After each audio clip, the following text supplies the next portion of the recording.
मोहतरम नाजरीन, आपने यकीनन अपने बड़ों से बिल्ली की औल के बारे में सुन रखा होगा। अगर आपको बिल्ली की औल मिल जाती है और आप इसे अपने पास रख लेते हैं तो आपको करोड़ों या अरबपति होने से कोई नहीं रोक सकता। यहाँ तक भी कहा जाता है कि या तो आपको कोई बहुत बड़ा खजाना मिल जाएगा या पैसों की बारिश होगी आप पर, यानी किसी किस्म की भी पैसों की रिज्क की तंगी आप पर बाकी नहीं रहेगी। लेकिन सवाल ये पैदा होता है कि बिल्ली की औल आपको मिलेगी कहां से और कैसे, और आपने कैसे इसे अपने पास महफूज करके रखना है, और क्या वाकई बिल्ली की औल के बारे में जो कुछ कहा जाता है वो सच है। इस वीडियो में इन तमाम बातों के बारे में आपको बताएंगे, लिहाजा आपसे गुजारिश है कि वीडियो को एंड तक लाजमी देखिएगा। नाजरीन, आपको बताते चले कि जिन बहन भाइयों को बिल्ली की औल के बारे में नहीं पता, इन्हें बताते चलते हैं कि बिल्ली की औल असल में होती क्या है। बिल्ली की औल, जिसे जड़ भी कहा जाता है या नाल भी कहा जाता है, असल में ये आपको उस वक्त मिलती है जब बिल्ली बच्चे देती है। जब बिल्ली बच्चे देती है तो इस वक्त एक नाल और एक गोश्त का टुकड़ा होता है, उसे ही बिल्ली की औल कहा जाता है।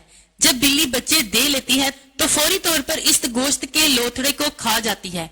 अब बिल्ली की औल हासिल करना कोई आसान काम नहीं, क्योंकि बिल्ली इसे फौरी तौर पर खा जाती है, और अगर आप उसे हासिल भी करना चाहेंगे तो बिल्ली आप पर अटैक करेगी, आप पर हमला करेगी और आसानी से कभी भी आपको अपनी औल लेने नहीं देगी। अक्सर लोग ये सोचते हैं कि शायद बिल्ली हमें अमीर होने नहीं देना चाहती, इसलिए अपनी औल खा गई है। लेकिन असल में सच्चाई ये है कि बिल्ली की औल में बहुत ज्यादा न्यूट्रिशन मौजूद होती है और बच्चे देने के बाद बिल्ली को बहुत ज्यादा तवानाई और न्यूट्रिशन की जरूरत होती है, इसलिए वो अपनी औल फौरी तौर पर खा जाती है। चले, इंसान अमीर होने के लिए इतनी मेहनत तो कर ही लेता है कि वो किसी तरह बिल्ली से इसकी औल हासिल कर लेता है, लेकिन क्या वाकई औल वाली बात ये सच है? क्या वाकई औल रखने से इंसान दौलतमंद हो जाता है? तो इसका जवाब 100% हाँ भी है और 100% ना भी। मैं आपसे सुनी सुनाई बात शेयर नहीं करती। मैंने अपनी जिंदगी में खुद अपनी आंखों से 5 ऐसे वाकयात देखे हैं जहां लोग करोड़पति नहीं बल्कि अरबपति हो गए हैं, लेकिन इन तमाम 5 लोगों ने ये नहीं कहा था कि बिल्ली से इसकी औल छीन ली और इसे अपने पास रख लिया और इसके बाद वो माला माल हो गए। उन लोगों ने क्या किया था उसको जरा जान लें। असल में बिल्लियां नबी करीम सल्लल्लाहु अलैहि वसल्लम को बहुत पसंद थी। बिल्ली एक पाकीज़ा जानवर है। इसकी दलील आप यूं ले सकते हैं कि नबी करीम सल्लल्लाहु अलैहि वसल्लम ने उस बर्तन के पानी से वजू कर लिया था जिस बर्तन में बिल्ली पानी पी कर गई थी। बिल्ली एक ऐसा जानवर भी है जो अगर आपको दुआ देती है तो वो भी, और अगर आपको बद्दुआ देती है तो वो भी 7 आसमान चीरती हुई जाती है और वो आसमानों के बीच रुकती नहीं।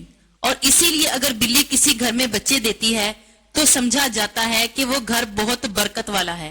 और अगर कहीं इस घर के रहने वाले बिल्ली के बच्चों को कुछ नहीं कहते बल्कि बिल्ली के बच्चों का ख्याल रखते हैं, इन्हें खाना वगैरह डालते हैं, बिल्ली की खिदमत करते हैं, एक तरह से बिल्ली को तंग नहीं करते, ये नहीं करते कि बिल्ली को अपने घर से भगाने की कोशिश करते हैं, तो यकीन मानिए कि अल्लाह पाक उनसे राजी होता है और उनकी तमाम मसले परेशानियां दूर कर देता है। अल्लाह कहता है कि तुम मेरी मखलूक के कामों में लग जाओ। इस बात में तो कोई शक हो ही नहीं सकता कि जिसके कामों में अल्लाह लग जाए इसके काम फिर ना बने। इसलिए अगर आप भी चाहते हैं कि आपके पास बेपनाह दौलत हो जाए और आपकी तमाम मुश्किलात और परेशानियां आपसे दूर भाग जाएं, तो आपको इसके लिए बिल्ली की औल हासिल करने की जरूरत नहीं, बल्कि अगर आपके घर में बिल्ली बच्चे दे दे और हरगिज भी बिल्ली के बच्चों को घर से बाहर ना निकालें जब तक वो खुद आपके घर से न चले जाएं। ऐसे में वो आपको जाते हुए दुआ देते जाएंगे जिससे आप अरबपति और करोड़पति भी बन सकते हैं।